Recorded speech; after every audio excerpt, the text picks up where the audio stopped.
Good morning students. Siddhi Hindi Vidyalaya के इस online classes में 10वीं वाले बच्चों का हार्दिक स्वागत है। अब बच्चों यहाँ पे हमारा ये जो पहला लेसन है पर्यायवाची शब्द, पर्यायवाची शब्द के साथ साथ व्याकरण में हमने दूसरा लेसन अभी हमारा ये जो चल रहा है वो समास के ऊपर है। तो बच्चों यहाँ पे हम लोग समास देख रहे हैं। समास में हमने देखा उसकी परिभाषा में कि समास किसे कहते हैं।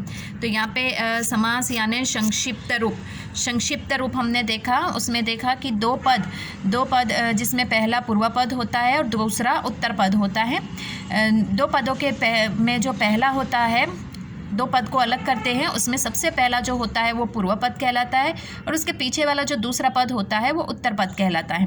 इसके साथ साथ यहाँ पे हमने ये भी देखा कि दोनों पदों के बीच में प्रत्यय और विभक्तियों का प्रयोग किया जाता है और ये प्रत्यय और विभक्तियों को जब हम अलग करते हैं तो समस्त पद बनता है। अब यहाँ पे हमने बच्चों देखा कि समास के 6 प्रकार होते हैं। उसमें हमने सबसे पहला यहाँ पे तत्पुरुष समास देखा। तत्पुरुष समास की परिभाषा में हमने क्या देखा कि उसमें पहला पद जो होता है वो प्रधान होता है, दूसरा पद जो होता है वो गौण यानी मुख्य नहीं होता है। इन दोनों के बीच में जो प्रत्यय विभक्ति लगती है उसका लोप हो जाता है, उसको तत्पुरुष समास कहते हैं। उसके मैंने उदाहरण भी आपको बताए थे। और यहाँ पे हमारा ये जो अब चल रहा है, नेक्स्ट वाले वीडियो में हमने देखा तत्पुरुष समास के उपभेद यानी उप प्रकार। उसमें कर्म तत्पुरुष, दूसरा है करण तत्पुरुष, तीसरा है संप्रदान तत्पुरुष, चौथा है अपादान तत्पुरुष, पांचवा है संबंध तत्पुरुष, छठा है अधिकरण तत्पुरुष। उसमें हमने पहला देखा था बच्चों कल कर्म तत्पुरुष। तो कर्म तत्पुरुष किसे कहते हैं कि कर्म कारक का परसर्ग को होता है, अतः इस समास में समस्त पद बनाते समय को परसर्ग लुप्त हो जाता है यानी गायब हो जाता है। उसका मैंने यहाँ पे आपको ये उदाहरण भी बताए थे। देखिए, समस्त पद, यश प्राप्त, समास विग्रह करना, ये विग्रह यानी तोड़ना। तो यहाँ पे शब्द को हमने तोड़ा। यश है वो पूर्व पद, प्राप्त है वो उत्तर पद, दोनों के बीच में ये को लगा है, लुप्त हो गया, को निकाल दिया तो बन गया ना वापस पहले जैसा शब्द यश प्राप्त। और तत्पुरुष समास में बच्चों हमें ज़्यादातर क्या याद रखना है, विभक्ति का, के, लिए, में, पर, से। ठीक है, तो हमने कर्म तत्पुरुष देखा। अब यह हमारा यहाँ पे जो दूसरा इसका उपभेद है तत्पुरुष समास का, उसको देख लेते हैं। वो कौन सा है? तो वो करण तत्पुरुष। तत्पुरुष समास का दूसरा उपभेद है करण तत्पुरुष।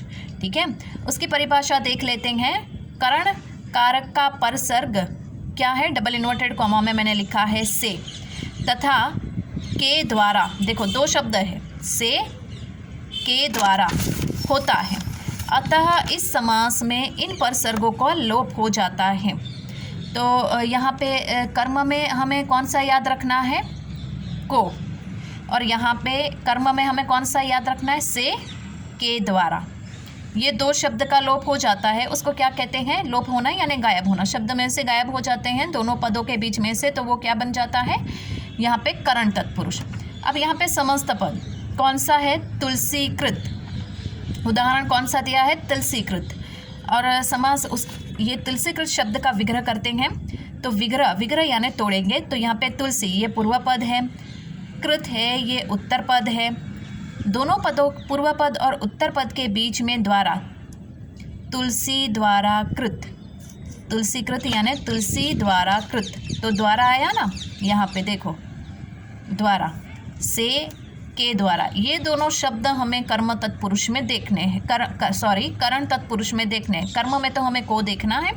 यहाँ पे आपको सिर्फ संस्कृत की विभक्ति अका, के, लिए, में, पर, से, द्वारा, अनुसार, ये विभक्तियों को ही याद रखना है। ये विभक्ति ही सिर्फ सिंपल सी भाषा में तत्पुरुष समास में विभक्ति ही आपको ध्यान में रखनी है। ठीक है, तो यहाँ पे समस्त पद पहला कौन सा है? यहाँ पे तुलसीकृत। ये शब्द का इस्तेमाल हम कब करते हैं? जब वो आपको याद होगा रामायण के रचयिता तुलसी, तो यहाँ पे तुलसीकृत यानी तुलसी द्वारा कृत। तो यहाँ पे तुलसी पूर्व पद है, कृत उत्तर पद है, और पूर्व पद और उत्तर पद को जोड़ने वाला शब्द द्वारा है, जिसका लोप हो जाता है तो वापस पहला वाला शब्द बन जाता है तुलसीकृत। उसी प्रकार से दूसरे उदाहरण भी बच्चों हम देख लेते हैं ताकि आपको और भी ज़्यादा क्लियर हो जाए। दूसरा उदाहरण उसमें देखिए, जन्मांत। ये शब्द भी ज़्यादातर आता है जन्मांत। उसका सबसे पहले तो समस्त पद है, उसका विग्रह करो जन्म से अंत। जन्मांत यानी जन्म से अंत, ठीक है। विग्रह कर लिया। जन्म क्या है? पूर्व पद है। अंत क्या है? उत्तर पद है। दोनों पदों के बीच में से आया ना, हमें क्या देखना है? से के द्वारा, तो यहाँ पे से आया। से को निकाल देंगे तो जन्मांत बन गया ना, जन्म से अंत। उसके बाद तीसरा उदाहरण देखो, शोकाकुल। शोकाकुल, तो पहले सबसे पहले ये समस्त पद है, उसका विग्रह करो शोक से आकुल। शोकाकुल मतलब शोक से आकुल, विग्रह किया, तोड़ा हमने शोकाकुल शब्द को, ठीक है। उसका विग्रह किया तो शोक क्या है? पूर्व पद। आकुल क्या है? उत्तर पद। पूर्व पद और उत्तर पद के बीच में जो प्रत्यय अर्थात विभक्ति है कौन सी है? से। यहाँ पे मैं पेंसिल रख देती हूँ, निकाल दिया, शोक आकुल बन गया ना वापस वही शब्द। उसके बाद चौथा जो हमारा है यहाँ पे उदाहरण, वो कौन सा है बच्चों? बाढ़ पीड़ित। कौन सा है? समस्त पद बाढ़ पीड़ित, ठीक है। बाढ़ पीड़ित लिखा हुआ है, उसका सबसे पहले विग्रह करेंगे। विग्रह करो बाढ़ से पीड़ित। कौन सा? बाढ़ से पीड़ित, ठीक है। तो यहाँ पे बाढ़ क्या है? पूर्व पद। पीड़ित क्या है? उत्तर पद। यहाँ पे से विभक्ति है, उसको निकाल देते हैं तो वापस वही शब्द बन गया है ना, बाढ़ पीड़ित। उसके बाद मन चाहा, सबसे पहले ये समस्त पद है, उसका विग्रह करेंगे मन चाहा, तो यहाँ पे मन से चाहा। मन क्या है? पूर्व पद। चाहा उत्तर पद। पूर्व पद उत्तर पद के बीच में से प्रत्यय विभक्ति है, उसको निकाल देंगे तो वापस वही शब्द मन चाहा। उसके बाद नया उदाहरण कौन सा है? भयाकुल। कौन सा? भयाकुल। विग्रह करो भय से आकुल।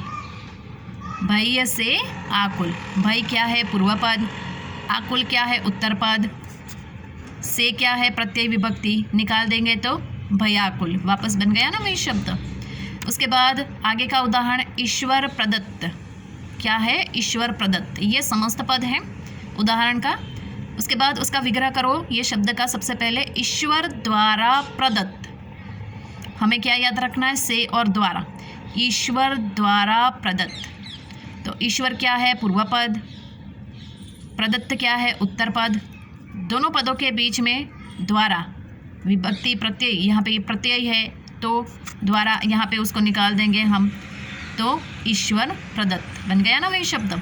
उसके बाद हस्तलिखित।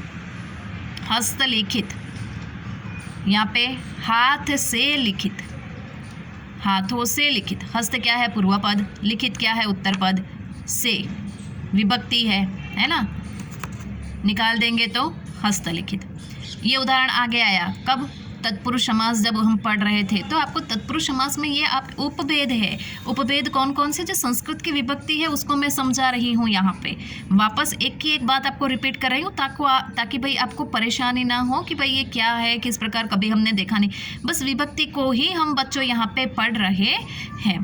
तो यहाँ पे बच्चों आज के इस वीडियो में हमने ये एक प्रकार देखा, करण तत्पुरुष, तत्पुरुष समास का दूसरा भेद देखा।